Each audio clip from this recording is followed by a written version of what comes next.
கோவை அன்னபூர்ணா உணவக உரிமையாளர் சீனிவாசன் ஜிஎஸ்டி குறித்து பேசிய விவகாரமும் அதன் பின்னர் அவர் நிர்மலா சீதாராமனிடம் மன்னிப்பு கேட்டதும் பெரும் விவாதத்தை கிளப்பியுள்ளது. இந்த நிலையில் கோவை அன்னபூர்ணா ஹோட்டல் உரிமையாளர் சீனிவாசன் நிர்மலா சீதாராமனிடம் வருத்தம் தெரிவித்திருந்தாலும் அவருடைய கேள்வியில் உள்ள உண்மையும் சத்தியத்தையும் யாராலும் மறைக்க முடியாது என்று நாம் தமிழர் கட்சி ஒருங்கிணைப்பாளர் சீமான் தெரிவித்துள்ளார்.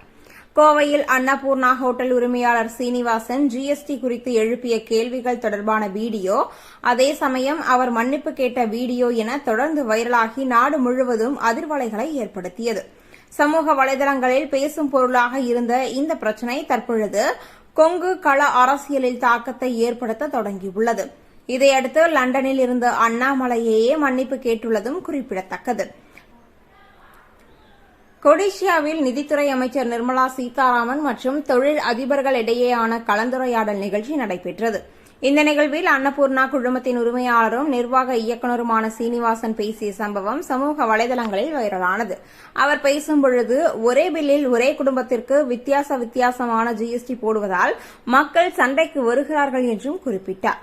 மேலும் பன்னுக்கு ஜிஎஸ்டி கிடையாது, அதற்குள் கிரீம் வைத்தால் 15% ஜிஎஸ்டி வருகிறது, இதனால் கம்ப்யூட்டரை திணறுகிறது என்றும் கூறினார். இந்த நிலையில் அன்னபூர்ணா ஹோட்டல் நிர்வாக இயக்குநர் சீனிவாசன் நிர்மலா சீதாராமனை சந்தித்து மன்னிப்பு கேட்பது போன்ற வீடியோ ஒன்று சமூக வலைதளங்களில் வைரலாகியுள்ளது. அந்த வீடியோவில் நிர்மலா சீதாராமன் மற்றும் எம்எல்ஏ வானதி சீனிவாசன் ஆகியோருடன் அன்னபூர்ணா சீனிவாசனும் இருக்கிறார்.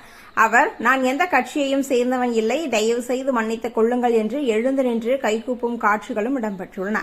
இதுகுறித்து நாம் தமிழர் கட்சி ஒருங்கிணைப்பாளர் சீமான் கூறும்பொழுது, கோவை அன்னபூர்ணா உரிமையாளரின் கேள்வியில் உள்ள உண்மை உங்களுக்கு தெரியும்.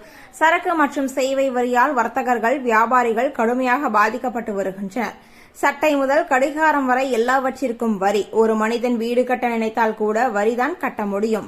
மக்கள் வாழவே முடியாத நிலைக்கு தள்ளிவிட்டனர் என்று அதைத்தான் அவர் கேட்கிறார்.